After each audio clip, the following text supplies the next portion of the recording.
नमस्कार दोस्तों, मैं हूं Satwanti Singh, health and wellness coach and Ayurvedic lifestyle coach, और आप देख रहे हैं लेट्स नर्चर आवर माइंड्स। इस चैनल पर मैं आपको बहुत सारी ऐसी अच्छी अच्छी चीजें बताती हूँ और जिससे लोगों को फायदा भी होता है और मुझे कमेंट करके ये पता भी चलता है कि हाँ, आपको ये पसंद आ रहा है। ऐसी ही कोई एक और चीज आपके साथ मैं शेयर करने वाली हूँ। क्या आप जानते हैं कि आजकल हर 3 में से एक एडल्ट को हाई बीपी का प्रॉब्लम है। हर 3 में से एक, यानी कि अलार्मिंग सिचुएशन है। इतने ज्यादा लोगों को ये हाई बीपी का प्रॉब्लम है, जिसको हाइपरटेंशन भी कहते हैं। और इसकी इसका जो कंसर्न है वो ये है कि जल्दी से इसका पता नहीं चलता। कुछ एक ऐसे लक्षण होते हैं जिनको इग्नोर कर देते हैं या ऐसे ही लाइटली ले लेते हैं और उसकी तरफ ध्यान नहीं देते, और जो आगे चल के बहुत ज्यादा बड़े नुकसान का कारण बन सकता है। हाई बीपी यानी कि बीपी क्या है? Blood pressure. हमारी बॉडी के अंदर ब्लड का प्रेशर बनता है, जिसकी वजह से सर्कुलेशन रहता है, ऑक्सीजन और ब्लड का सर्कुलेशन, जो हमें हेल्दी रखता है।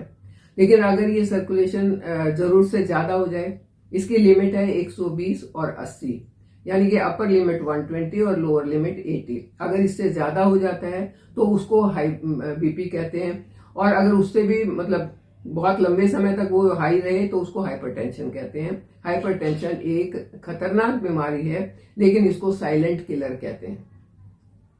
साइलेंट किलर इसलिए कि जल्दी से इसका पता नहीं चलता, जल्दी से इसकी तरफ ध्यान नहीं दिया जाता, इग्नोर कर देते हैं और ये बड़ा धमाका कर जाता है। हाइपरटेंशन 2 तरह का होता है। एक प्राइमरी, जो हमारे लाइफस्टाइल के कारण, हमारी आदतों के कारण हो जाता है, और दूसरा है सेकेंडरी, जो किसी बीमारी के कारण होता है। जैसे किडनी का प्रॉब्लम है, उनको हाई बीपी हो सकता है। जैसे थायराइड का प्रॉब्लम है, उनको भी हाई बीपी हो सकता है। क्यों होता है ये हाई बीपी?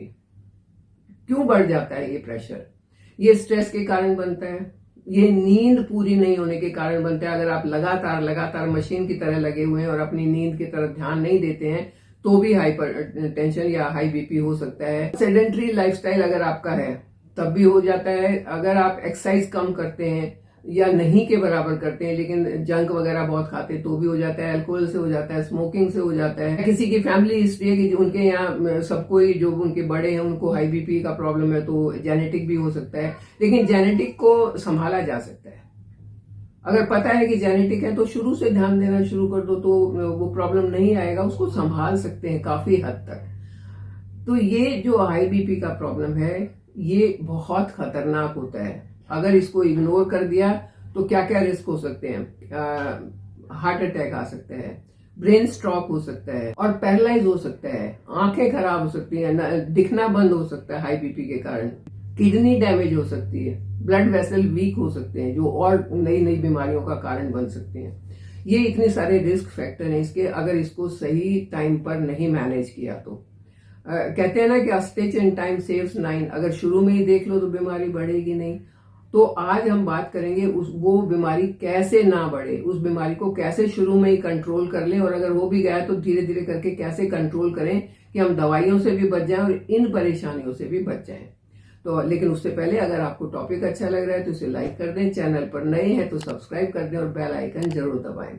हाई बीपी का प्रॉब्लम एक कॉमन प्रॉब्लम हो गया है। इसके लक्षण क्या है कि कईयों को होता है कि नोज ब्लीडिंग स्टार्ट हो जाती है, गुस्सा बहुत आता है, सिर दर्द हो जाता है, बहुत तेज सिर दर्द अचानक से हो जाता है, आंखों से धुंधला दिखाई देना शुरू हो जाता है, हमेशा डिजीनेस रहता है, वो हमारे यहाँ बोलते हैं घंघेला सा रहता है, नींद सी, और ऐसा लगता है चक्कर आ रहा है नहीं आ रहा, पता नहीं चलता है, समझ में नहीं आता कि क्या हो रहा है। तो ये इसके लक्षण है। अगर इसमें से कोई भी लक्षण आपको दिखाई दे तो तुरंत जांच करवा लेनी चाहिए और तुरंत उसका इलाज शुरू कर देना चाहिए। कई बार सिम्टम्स नहीं भी आते हैं, ऐसा लगता है कि चलो कोई खतरे की बात नहीं, सिर दर्द है ना, एक बार हुआ ठीक हो जाएगा, नोज ब्लीडिंग हो गई, पोंछ लिया, बर्फ लगा ली, ठीक हो जाएगा। लेकिन बीमारी तो बीमारी है, न जाने कब वो अपना रूप दिखा दे। बीमारी को बढ़ने नहीं देना चाहिए, उसको कंट्रोल करके रखना चाहिए। तो आज मैं आपके साथ एक ऐसी रेमेडी शेयर करने वाली हूँ जो बीपी को तो मैनेज करके रखेगी, अगर आपको प्रॉब्लम है तो भी हेल्प करेगी, प्रॉब्लम नहीं है उसको अगर आप अपना लेते हैं तो कभी बीपी का प्रॉब्लम होगा नहीं। और मेरा या आयुर्वेद का यही मानना है कि आप कोशिश करके अपने आप को बीमारियों से बचा के रखें। बीमारी हो गई तो दवाइयां खानी पड़ेगी, साइड इफेक्ट भी झेलने पड़ेंगे। अगर उनसे बचना है तो अपने आप को बीमारियों से बचाना होगा। बीमारियों से बचाने के लिए मतलब हाइपरटेंशन या हाई बीपी की प्रॉब्लम को मैनेज करके रखने के लिए, बीपी को सही रखने के लिए आज मैं आपके साथ जो रेसिपी शेयर करने वाली हूँ वो थोड़ी सी टेस्टी भी है, थोड़ी सी इजी भी है और बनाने में भी आसान है। इसके लिए आपको 4 चीज चाहिए। एक नारंगी चाहिए, नारंगी क्या होती है वो भी मैं आपको बताऊंगी। आपको अदरक चाहिए, ग्रेटेड जिंजर चाहिए, आपको एक नींबू चाहिए और आधा चम्मच, आधा टीस्पून आपको हल्दी चाहिए। नारंगी होती है संतरे के जैसी होती है, थोड़ी छोटी होती है और मीठी ज्यादा होती है। तो एक नारंगी आपने लेनी है, उसको अच्छे से धो लेना है, छिलके के साथ ही आपने लेनी है। छिलके को नहीं हटाना, उसको गोल गोल उसके स्लाइसेस काट लेने हैं और काट के उसके बीज हटा देना, क्योंकि बीज जो होते हैं वो कड़वे होते हैं, आपकी रेसिपी को कड़वा कर देंगे। बीज को आपने निकाल देना है। नारंगी के 5-6 गोल गोल स्लाइसेस काटने और वो एज इट इज आपने लेने हैं। लगभग 1 इंच जिंजर का टुकड़ा लेना है। इतना लेना है कि आपका 1 टीस्पून ग्रेटेड जिंजर आपके पास आ जाए। तो 1 ग्रेटेड जिंजर 1 टीस्पून आपका हो गया। हाफ टीस्पून आपने लेना है हल्दी, कच्ची मिले तो बहुत अच्छा है, नहीं मिले तो आप पाउडर ले लें। और 1 नींबू लेना है मीडियम साइज का, बहुत बड़ा नहीं बहुत छोटा नहीं, मीडियम साइज का नींबू। नींबू को भी यानी कि लेमन को भी आप काट लेंगे और काट के उसके बीज हटा देंगे। ये चारों चीज आपकी तैयार हो गई। अब आपने 300 मिली यानी कि 2 कप पानी आपने लेना है और उसको बॉईल करना है, ये सारी चीजें उसमें डाल के। करीब 4-5 मिनट बॉईल करने के बाद वो 300 मिलीग्राम जो आपने पानी लिया था वो 200 मिलीग्राम बच जाएगा। बस आपकी रेमेडी तैयार हो गई।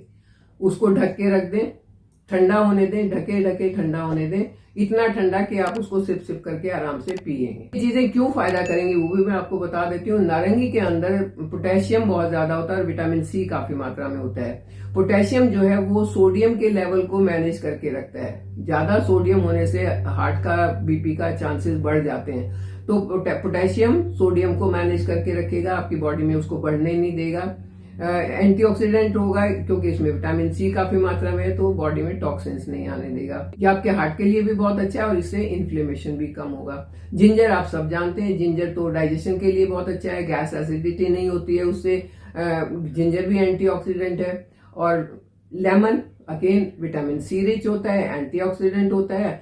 तो ये जब एंटीऑक्सीडेंट चीजें आपकी बॉडी के अंदर जाएंगी तो जो नुकसान, जो ऑक्सीडेंट्स, जो टॉक्सिन्स आपकी बॉडी के अंदर इकट्ठे हो गए हैं, जो बीपी को हाई कर रहे हैं, उनको ये कंट्रोल करेंगे, बांध लेंगे बिल्कुल। और बांधने के बाद उसको आपकी बॉडी से निकालने में बहुत मदद करेंगे।